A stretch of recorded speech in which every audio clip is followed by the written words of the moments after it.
Olá pessoal, nós vamos agora avançar mais um pouquinho sobre a questão dos movimentos dos equipamentos dentro de uma estrutura de lavra de céu aberto. A gente vai partir hoje para a primeira condição de movimento. A primeira condição de movimento, no final das contas, é algo que a gente já estudou no ensino médio, que a gente só vai trazer de novo para dentro da nossa questão de operacionalização de mina. Por quê?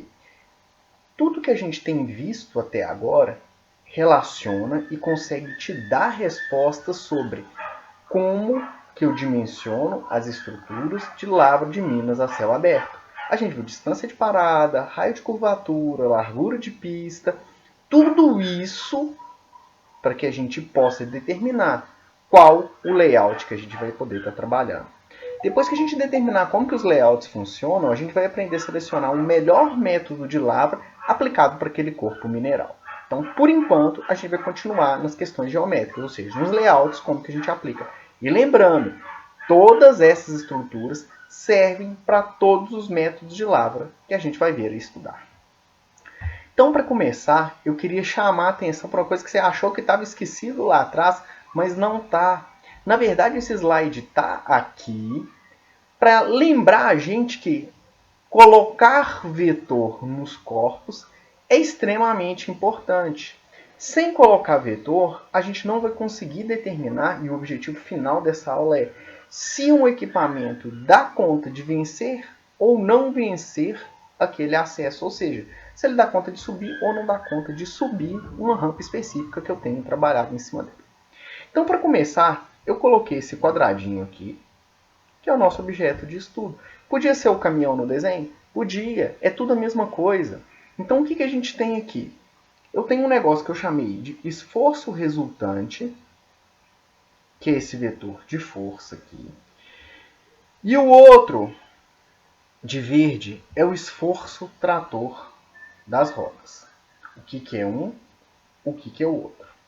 Esse esforço trator é a força que eu estou aplicando para poder realizar a variação do movimento. O somatório das resistências é tudo que está enchendo o saco e está atrapalhando o movimento. Esse aqui de vermelho, tudo que atrapalha, tudo que enche o saco, é a estrela principal da nossa aula hoje. Porque o esforço trator na roda é que o equipamento dá conta de entregar. Ou seja, eu vou lá no manual do fabricante, olho quanto que ele dá conta de fornecer de força, está pronto. Morto. Agora, os esforços tratores estão relacionados com a inclinação de pista, o tipo de solo que eu estou fazendo, variação de movimento, se eu estou partindo do esforço zero ou não, e resistência do ar. Então, esses de vermelho, que são os principais para a gente poder determinar se está sendo realizado o movimento ou não está sendo realizado o movimento.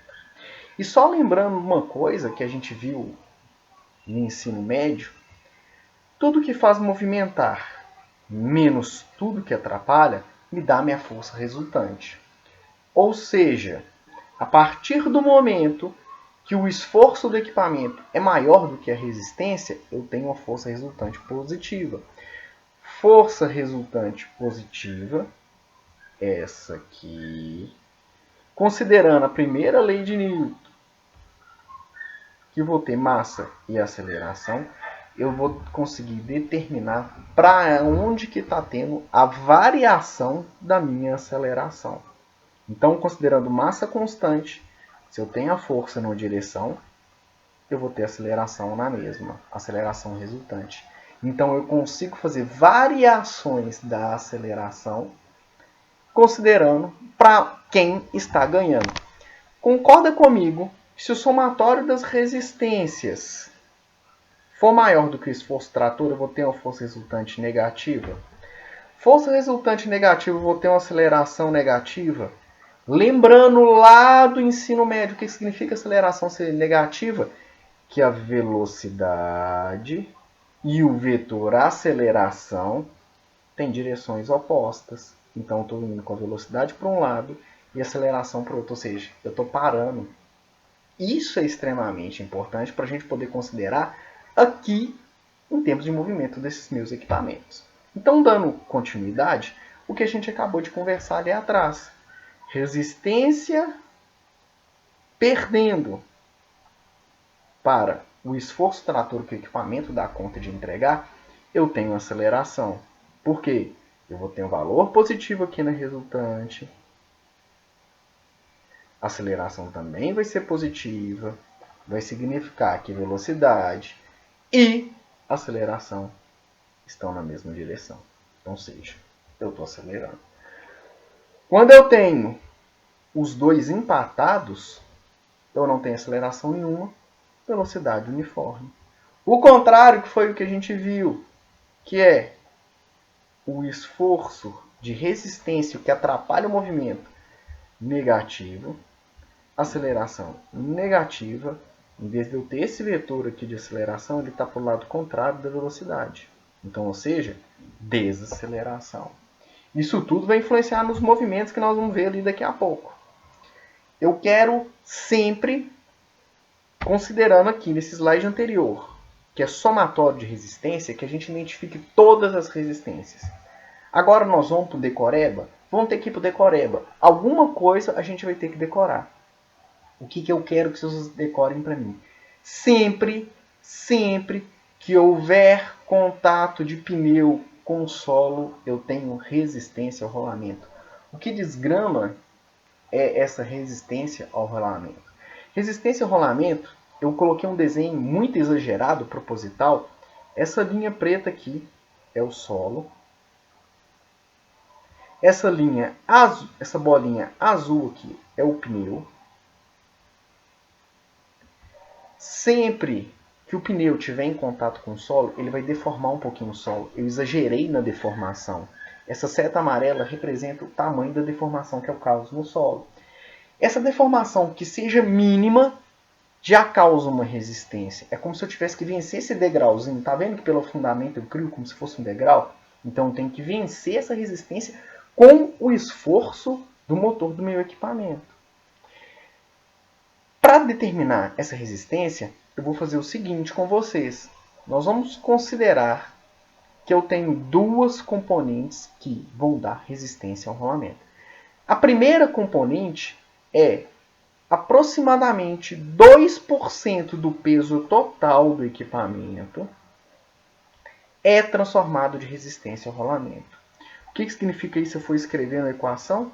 Vai ficar 0,02% do peso vai estar contribuindo para a resistência ao rolamento. Só que você vira para mim, não é só o peso do equipamento, tem a questão do solo. Se o solo afunda muito ou se o solo afunda pouco, vai contribuir. Então tá, nós vamos considerar que 0,6% do seu afundamento vai contribuir para a resistência ao rolamento. Então são duas partes. O peso do equipamento mais o afundamento dele no solo. Eu acabo saindo com essa equaçãozinha que está embaixo. Se eu isolar o peso que está nos dois, eu tenho o peso isolado. E esse trechozinho aqui que é o seguinte. 0,02, que é os 2%, mais a fração do afundamento. Isso, concorda comigo que eu tenho duas constantes, que é o 0,2 e o 0,006 vezes o afundamento. Então, ou seja, 0,6 e 0,2 são as minhas constantes. O A é a minha variável, mas varia o afundamento de acordo com a condição do solo. Então, eu vou substituir isso tudo por uma constante que eu vou chamar de constante K. Então, ficou a constante K do afundamento vezes o peso do equipamento. Como é que eu vou saber o valor dessa constante K? Calma, vai estar tabelado. Você não precisa de ficar lá medindo a rodinha, o afundamento do seu pneu, para ter uma estimativa boa. É lógico que se você conseguir medir e conseguir estimar é melhor, mas tem tabelado um valor aproximado. Resumindo o que a gente conversou aqui, condições do terreno interferem no afundamento da roda, que inferem na resistência ao rolamento que esse equipamento tem. Lembrando que a gente ainda está lá na lei de Newton, que eu vou ter que vencer o somatório de todas as resistências. Então, meu motor, até o momento, tem que vencer esse degrauzinho de afundamento aqui. Então, é a primeira resistência que a gente tem. Decoreba. Toda vez que tiver contato do pneu com o solo, tem resistência ao rolamento. Então, está a primeira equação aqui. Eu falei com vocês que tinha tabela? Tem uma tabela. Está presente num livro que eu gosto muito, que é o Manual Prático de Escavação e Terraplenagem. Tem muita... A gente vira e pensa, não é um livro sobre mineração. Não é, mas se mudar o título dele, na minha opinião, fica um livro excelente de operação de mina. Excelente. Que ele fala de retroescavadeira, de ripper, de dozer. Ensina a calcular tudo. Caminhão. Então, assim, não está escrito aí operação de mina, mas tem tudo de operação de mina dentro dele. Então, é um livro que eu acho excelente. E dentro dessa questão de resistência ao rolamento que ele ensina a calcular lá dentro, que é ótimo também, ele apresenta um tabelamento aqui, ó, superfície do terreno. Se for terra seca e firme, seca e solta, seca e arada, ele coloca valores de afundamento diferentes, e é lógico que quanto mais aqui você percebe, menos consolidado é o solo, maior é o afundamento, e maior também é o coeficiente de rolamento.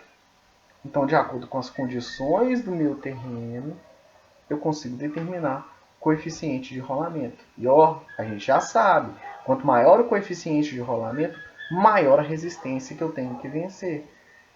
Todo sentido. No primeiro tópico que eu coloquei de terra firme, o pneu afunda pouco, eu tenho um degrau pequeno para vencer. A terra seca e arada, ou seja, ela está mais fofa, eu tenho um degrau maior para vencer, então tem que vencer uma resistência maior. Está fazendo sentido. A história está fazendo sentido aqui dentro.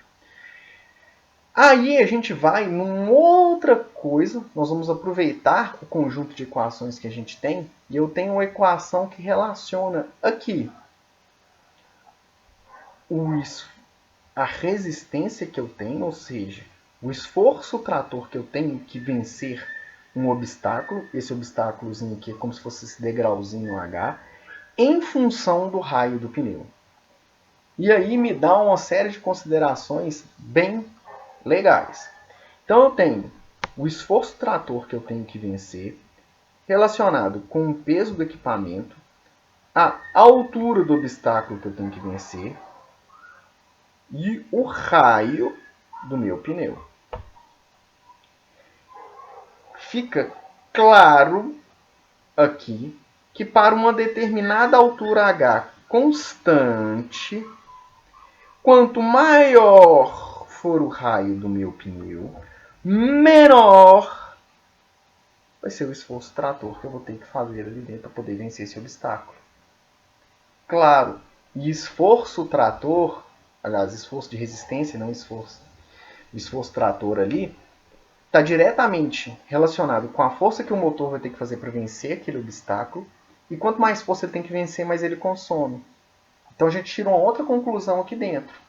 Se eu diminuir esse Hzinho aqui, ou seja, essa irregularidade na pista, quanto menos irregularidade na pista eu tiver, em média, está comprovado, provado, que menor é o esforço trator que eu tenho que fazer, automaticamente o meu equipamento gasta menos.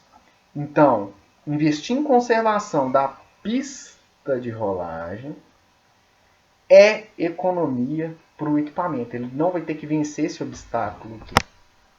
O mesmo tipo de conclusão eu conseguiria tirar lá atrás com a resistência ao rolamento pura, onde é que eu estava, com aquele 2% mais 0,06, também eu tirava a mesma conclusão. Mas essa equaçãozinha que coloca o raio do pneu já determinado aqui, a altura do que eu tenho que vencer e me dá o esforço trator ou resistência ao rolamento que eu tenho que fazer, já me coloca na cara, provando que investir em conservação de pista de rolagem diminui a resistência ao rolamento e diminui o consumo do meu equipamento. Ou seja, layout aqui a gente vai estar pensando o tempo inteiro em consumo, em quanto que o equipamento dá conta de fazer. Vamos, e vai ser assim, extremamente importante para manter o nosso sistema operacional. Então tá, primeiro decoreba que eu pedi para vocês, sempre que tiver contato com o solo, vai ter resistência ao rolamento. Se eu considerar esse desenhozinho que está aqui, é um equipamento de mineração subindo uma rampa inclinada, tem contato do pneu com o solo? Tem. Tem resistência ao rolamento ali. Só que tem uma outra coisa, que é a segunda pergunta que você vai fazer sempre. Toda vez que tiver plano inclinado, Não importa se é subindo, não importa se é descendo, a pergunta é só sobre plano inclinado. Eu vou adotar com certeza resistência de rampa. Então, vamos lá de novo. Tem plano inclinado? Tem resistência de rampa. E aí, como é que a gente determina essa resistência de rampa? Já sabia de novo lá do ensino médio. Então, eu tenho o meu corpo aqui, que eu vou estar com o meu centro de massa aqui direitinho dentro dele. O meu vetor peso decomposto. O que vai ser a minha resistência de rampa? A componente do meu vetor peso horizontal ao plano, ou seja, na mesma direção do plano, que atrapalha o meu movimento, a minha força resultante. Ou seja, toda força de resistência ela é oposta ao movimento. Se eu tenho um movimento no plano desse jeito, eu vou colocar a minha resistência sempre da mesma forma. É até um jeito de decorar, mas que funciona. Ela funciona sempre como um fofoqueiro. O fofoqueiro, o que ele quer? Não importa se você faz bem ou se faz mal, ele vai ser contra o que alguém está fazendo. Sempre. Então isso aqui vai ser igual ao fofoqueiro. Então, toda força de resistência é oposta ao movimento. É como um fofoqueiro. Então, se eu estou subindo, a minha resistência de rampa está descendo. Esse é o papel da minha resistência. Então, guarda isso. Se ele está fazendo o papel dele, que é ser oposto, ele está bem, porque ele é resistência. Ele está oposto. No caso que eu estou subindo, a velocidade está para cima aqui, paralela ao meu plano. A resistência está aqui para baixo, contra. Então ele está fazendo o papel dele bonitinho. Se ele estivesse descendo, o vetor velocidade estaria para baixo. A resistência de rampa também estaria para baixo. Ele não está fazendo o papel dele clássico, o bom, que é ser oposto. Então eu vou ter que mudar um sinal, vou ter que dar uma informação para ele ali daqui a pouco, lá no final, para indicar se ele está fazendo o papel dele ou não está fazendo o papel. Mas por enquanto a gente segura. Sabendo que esse vetor aqui de resistência de rampa é essa componentezinha aqui do peso, por decomposição a gente sabe que vai ser P seno de θ. Só que imagina, cara, um camarada que está lá no campo, trabalhar com sino é difícil. Então a gente tem que dar um jeito de trazer para uma unidade que seja que a gente está acostumado no campo. Eu já falei com vocês, percentual. Inclinação em percentual é o que a gente está acostumado no campo. Então esse sino vai ter que virar de algum jeito percentual. E aí a gente volta lá no ensino médio, seno, cosseno, tangente. Lembra do exemplo que eu coloquei para vocês com inclinação de 10% é a inclinação normal de uma operação de mino? Está muito dentro, 10, 12, 8% de inclinação. Então, são valores baixos. Que quando eu fiz a transformação para ângulo, deu um seno de 5,71 mais ou menos, que é um ângulo extremamente baixo. E aí eu volto no círculo trigonométrico. No círculo trigonométrico aqui, eu tenho tangente desse lado e seno desse. Para valores extremamente baixos, a tangente e o seno são mais ou menos da mesma ordem de grandeza. Então, a tangente está aqui e o seno está aqui. Eles são praticamente iguais. Então, só porque eu trabalho na mineração com valores baixos, eu vou substituir o seno por tangente. Então, esse seno que está aqui virou P tangente de θ, de alfa. Tem como eu transformar a tangente em percente? Tem. Fácil, fácil. Vai ficar I dividido por 100. Tranquilo, tranquilo demais.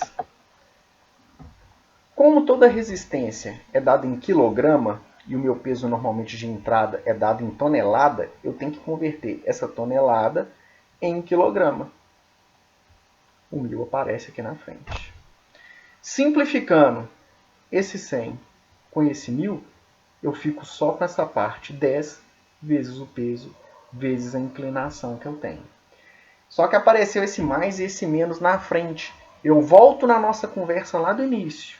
O sinal fica positivo quando eu estou subindo a rampa, porque a velocidade está numa direção e a resistência de rampa está oposta. Ele está fazendo o papel dele de encher o saco, sinal positivo.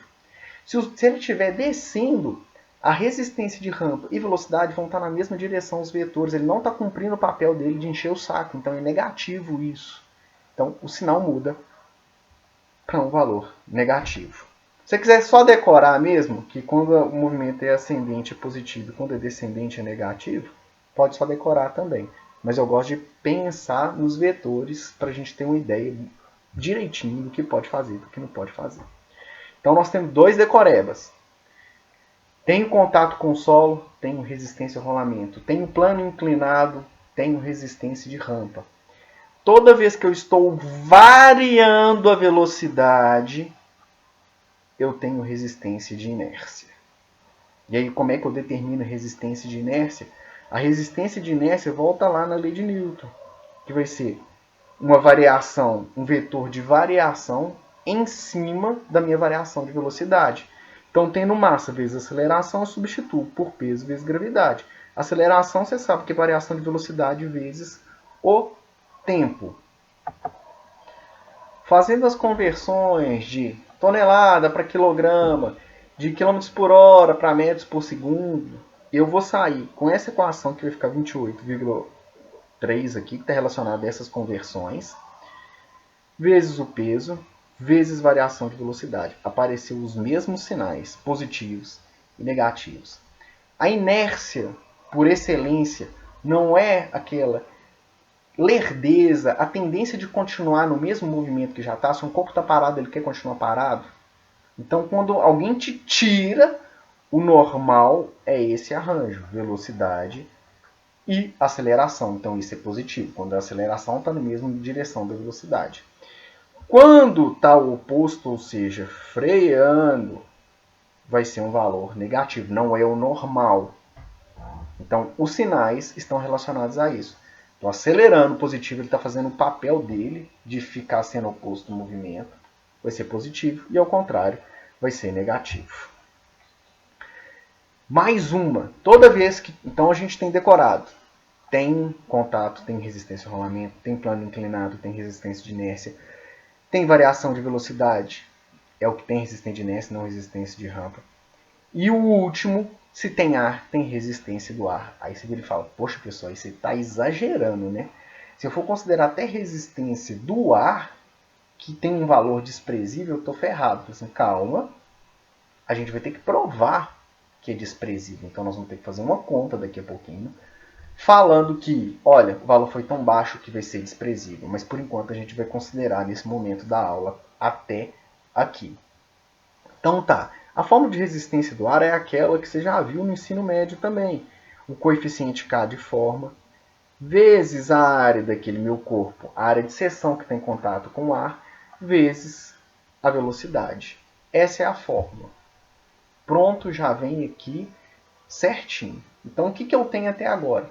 O somatório de todas as resistências. Então lembra que eu estava pensando sobre a primeira lei de Newton, que é o esforço trator menos o somatório das resistências? Então eu vou ter aqui nesse somatório total resistência ao rolamento, toda vez que tiver contato do pneu com o solo. Resistência de rampa, sempre que eu tiver plano inclinado. Resistência de inércia, sempre que eu tiver variação de velocidade. E resistência do ar, sempre que eu tiver um ar ou um meio fluido sendo oposto ao movimento ali. Falei, mas até agora eu não tinha falado o que era realmente a primeira condição de movimento. E a primeira condição vai ser, literalmente, quando eu tenho o esforço do motor ganhando das resistências. Então, toda vez que o esforço do motor der conta de ganhar do esforço das resistências, ou seja, o esforço do motor maior do que o somatório das resistências, eu tenho condições de iniciar o movimento. Se o veículo já estiver em movimento e essas duas forças forem iguais, eu garanto que eu continuo com o movimento retilíneo uniforme. Isso é a primeira condição de movimento, que para mim iniciar o movimento, o esforço que o equipamento dá conta de fazer é maior do que das resistências que eu tenho. Isso é óbvio? É, porque se eu estou com um carro cheio num plano muito inclinado, ele não vai dar conta de subir aquilo ali. Você já sabia da rua, mas eu tenho que de algum jeito estruturar isso de uma forma acadêmica. Então nós vamos fazer 2 exemplos aqui para a gente ver. Eu estou te perguntando, qual o esforço trator mínimo que deveria ser desenvolvido por uma máquina para manter o movimento uniforme? Então aqui eu já tenho uma série de informações boas. Eu quero saber o somatório do esforço trator mínimo, ou seja, eu quero continuar no movimento uniforme. Então, ou seja, vai ser essa segunda condição aqui. Se o veículo estiver em movimento, a condição que garante o movimento retilíneo uniforme. É isso que eu quero saber. Como eu falei que tem uma máquina para manter o movimento uniforme, tem contato do pneu com o solo. Então eu vou precisar de determinar a resistência de rolamento. Resistência de rolamento em função do coeficiente K de rolamento que eu te dei aqui embaixo e o peso do equipamento. Tá pronto. A partir do momento que eu virei para você e falei assim, olha, tem inclinação, vai ter resistência de rampa. A partir do momento que eu virei para você e falei que não tem aceleração, porque eu falei que o movimento é uniforme, não tem inércia.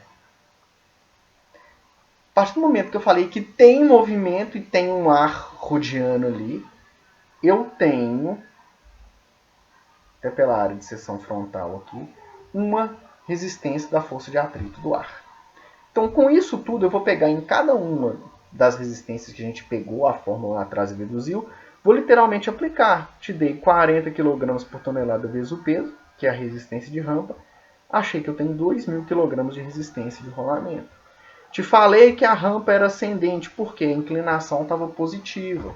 Toda vez que a inclinação está com valor de inclinação positivo e ele está subindo, está tentando vencer aquilo ali, então está com positivo, eu coloco o sinal positivo aqui na frente. Então a fórmula de resistência de rampa vai ser 10 vezes 50 toneladas vezes a minha inclinação, 7.500 kg.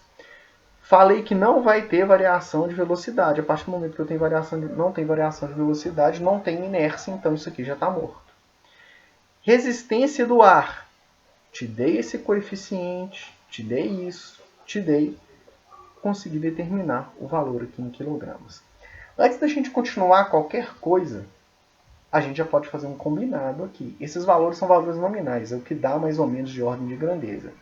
Eu tenho resistência de rolamento no valor de 2.000. Resistência de rampa, 7.500. Tá certo, resistência de inércia aqui não apareceu porque não teve velocidade. Mas resistência do ar aqui deu valor de 21, perto de 2.000. É praticamente desprezível. Então, nas próximas vezes, quem quiser considerar a resistência do ar como desprezível, por favor, não vai fazer diferença quase nenhuma. Os grandes contribuidores aqui que eu tenho, resistência de rolamento e resistência de rampa. São os dois principais que vão fazer diferença nos nossos exemplos e na vida real também. Então, para achar a resistência total ao rolamento que eu tenho aqui, ficou 9.521. Ou seja, qual o esforço trator mínimo que o motor tem que dar a condição de fornecer para mim continuar em movimento retilíneo uniforme? 9.521 kg. É o que o motor tem que dar conta de fazer. Eu vou pegar o exemplo anterior e vou mudar só algumas coisas porque eu mudei a pergunta. Considere as condições anteriores, porém, considere que existe uma aceleração de 0 até 20 km por hora em 10 segundos. Ou seja, a única coisa que vai mudar é a resistência de inércia aqui.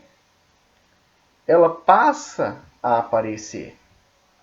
Então eu tenho, e só uma observação aqui, esse é um exemplo um pouquinho maldoso, porque 10 segundos aqui, dependendo do equipamento de mineração, quanto maior o porte, vai ficar difícil para ele conseguir fazer. Então quanto menor o porte, mais fácil e mais factível esse valor.